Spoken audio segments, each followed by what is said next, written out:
Nobody is talking about the one metric that actually matters in crypto, the Bitcoin dominance. It is in complacency, my friends. It is this chart. Bitcoin dominance is in complacency.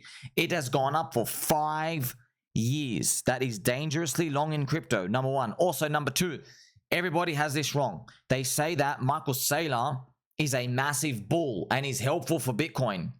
You got to be careful with that. He was helpful for Bitcoin when he only owned about 20,000 Bitcoin. And he said, you know what? I want to get near 1 million Bitcoin. Okay, sweet. You had 20,000 BTC back then. Now you have 850,000. You have already bought in. The Bitcoin dominance going up for 5 years is Michael Saylor buying the 850,000 BTC. And now he's running out of capital that he can source out there in the world because the Ponzi yield is not enough for the risk that investors believe he is taking. So he doesn't have any Ethereum to sell. He doesn't have any altcoins to sell. Check it out, friends. Bitcoin maxi complacency. Matej, crypto is dead. Don't mislead followers. Altcoins are dead and will stay dead. It is over. Yeah, basically what I said. That is Uncle Bobby Lucas, who makes a mean gyros. So Uncle Bobby Lucas, also Bitcoin maxi, also in massive complacency, also trying to morph the fabric of reality and the realization that Michael Saylor buying 850,000 Bitcoin is undoubtedly one of the most bearish things because we are now at the peak of the mountain. Why are they complacent, friends? It's because you see it, friends. It's undeniable at this point. You already know Stretch Your Donut has been destroyed. Look at it.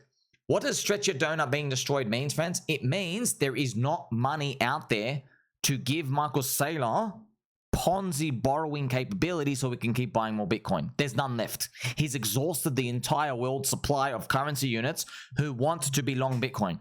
Okay, that's number one. Number two, if you look at MSTR, friends, it is actually the only way he was able to DCA buy any BTC. He keeps minting shares and dumping on everyone. So he's literally, friends, it's literally game over. Now, it's not game over. He doesn't have to sell, but it's game over to show you the whole world has finally run out of buyers for Bitcoin only after all this time. And you know what, friends? I actually ran out a long time ago. That's why Michael Saylor had to do Ponzi leverage.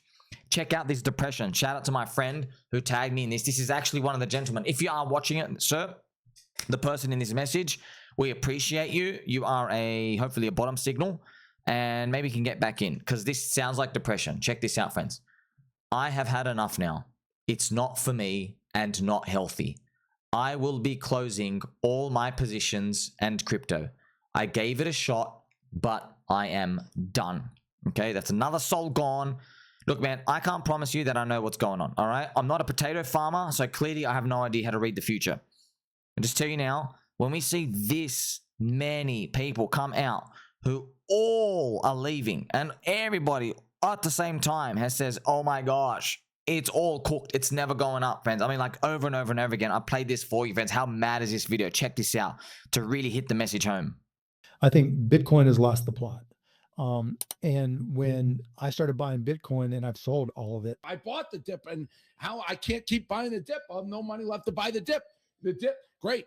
What do I buy the dip? Well, what am I going to pay for the dip? If I keep buying the dip, it keeps dipping. You got no money to buy the dip. You're out of dip. This is the most bearish thing. I have zero desire. So last night I sold my Bitcoin. I sold my Bitcoin yesterday. I was holding a good amount of coins. I'm completely out of Bitcoin. 100% out of Bitcoin. I sold all my Bitcoin and I suffered absolutely massive financial losses. Well, it's unwinding all of crypto. So, fans, just to let you know, right? So, Mark Cuban, millions and millions and millions of popularity, sold. Okay, this is Dave Portsoy, just a regular American guy. I'm just a regular American guy who does a regular American rug. Obviously, he's famously known for greed, greed 2, greed 3, and of course, greed 4. Dave, Mr. Portsoy, if you're listening, please, we beg of you, the people, we want it. We're yearning for it. Please. The crypto industry really could use a greed 5 right now. I don't know who this guy is. Probably Bitcoin Maxi. This is TechLead, friends. TechLead. You know, he's a very dry humor Asian guy. Millions and millions and millions of followers as well. I think he got divorced. Worked at Google. I think he married a Japanese girl, and she took the baby, and she went back to Japan. And he gets really funny, quirky type of approach to stuff. Very dry, deadpan type of stuff out here. And yeah, it's kind of funny, man. It's just TechLead. If you're listening out there, I watched your journey, sir, go from crypto's a scam to I'm getting in, and now it's been 5 years, and I just want to say I'm sorry because. It's just, friends, I'll tell you, friends in crypto, we're really good at getting people's attention, and then when the prices start going up, we're really good at like hitting them and going like, you're missing out, it's gonna go up without you. And then when they get in, we're like, sweet, the party's just getting started. Uh-oh, I guess that was the top. See you in 5 years. So, oh man, it's kind of funny. So friends, see all these people selling and selling and selling. Check this out as well. MicroStrategy doesn't have any Ethereum to sell. FCKED. Friends, this is real. Friends, this is his products. Strife. This is Strike. This is Stretch. Stretchy Donut. Stride. This is RSTRD. Can you believe that, friends? Yeah, that's real. Yes, they are actually all his products, okay? And what are these products? Okay, man, I explained it for you before, okay?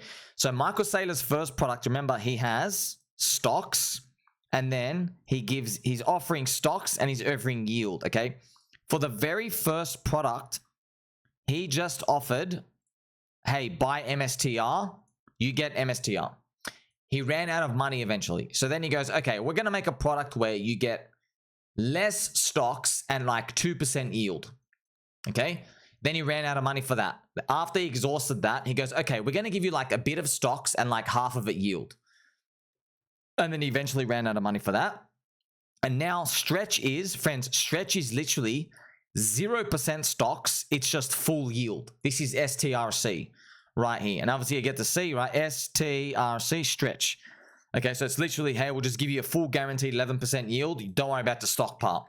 Basically, you attracted the most emotional, most retailer. I don't want to take any risk. I'm scared of everything. I'm scared of my own shadow type of investor. And that's why you eventually get something like this. Okay, you do eventually get this, okay? Uh-oh. So, my gosh, this is it, man. This is it, friends. And by the way, I think it's around fair value. Yeah, it's trading at about 16% yield. Don't touch it. For the love of God, don't touch this, okay? Literally just buy anything else. Just literally, just please do not, okay, when the knife falls, don't catch the salute, don't catch the damage of that exact thing, that the reason that's the source of all the problems, all right? It's MicroStrategy, it's Stretch, just literally buy everything else. You know everything else is cheap that's going down with it, right? This is funny. Strike CEO Jack Mallers. Crypto is going to 0. Bitcoin is going to 1 million. Thing is, bro, friends, just to let you know, I found out information. Jack Mallers, I found out how much he's getting paid to shield his stock market Ponzi. $140 million. Yep. $140 million. It's paid in equity. They're locked up. But this is the funniest part. This is his stock. Friends, his stock is down 91%. And I've just got a comment here as well from my friend, Mr. Bluey Bear. This is the thing, he says, Mr. Bluey Bear. If you're going to buy F tons of Bitcoin and index fund it, relying on Bitcoin going up in price, maybe time the effing market better, because there's literally people who are just using luck better than doing these fools. So yes, MicroStrategy doesn't believe in 4-year cycle or anything. And yeah, as well, friends, it's not even about timing, Mr. Bluey Bear. These people, the timing doesn't matter, so because in their mind, they really believe it's going to $1 million. Okay, they really believe that is, look, they're no different to XRP guys. XRP guys believe if the whole world just heard about XRP, would be at $500. But the thing is, they have heard of XRP. It's just you can't wrestle with that realization. Like, wait a minute, they know about us. They just don't think we should be up there. It's the same thing with Bitcoin. See, MicroStrategy's like, oh my gosh, like, you guys just haven't heard about Bitcoin yet. I've got bad news for you, dude. Elon Musk is the world's most popular man. He shielded in 2021. Everyone in the world has heard of Bitcoin.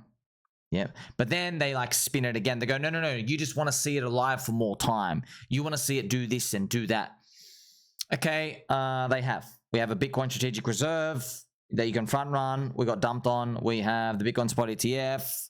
What are you waiting for? Okay. That's why, friends, I'm telling you, it's complacency, dude. They are so complacent. Michael Saylor was the person who brought up the Bitcoin dominance from 50 up to 66%.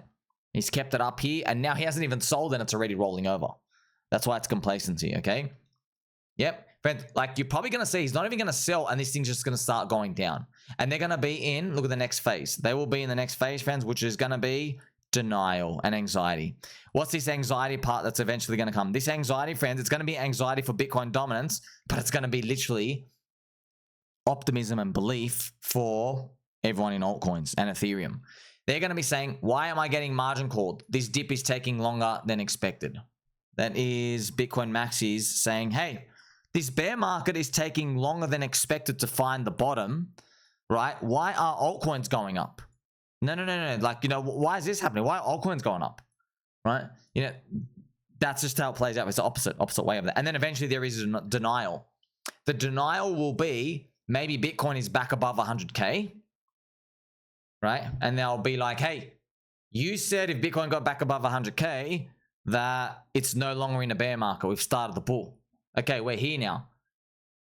The Bitcoin dominance is going down. So what you're saying is we've just started the bull market. Bitcoin dominance is already collapsing. And Michael Saylor's already bought 850,000 Bitcoin. He's got no more money to buy. And now Ethereum is rotating up.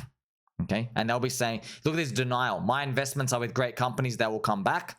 The Bitcoin Maxi version of that will be, don't worry, the cycle is just going to play out. All your altcoins will go to zero and all the liquidity will come back to Bitcoin all over again. Look, man, you're right.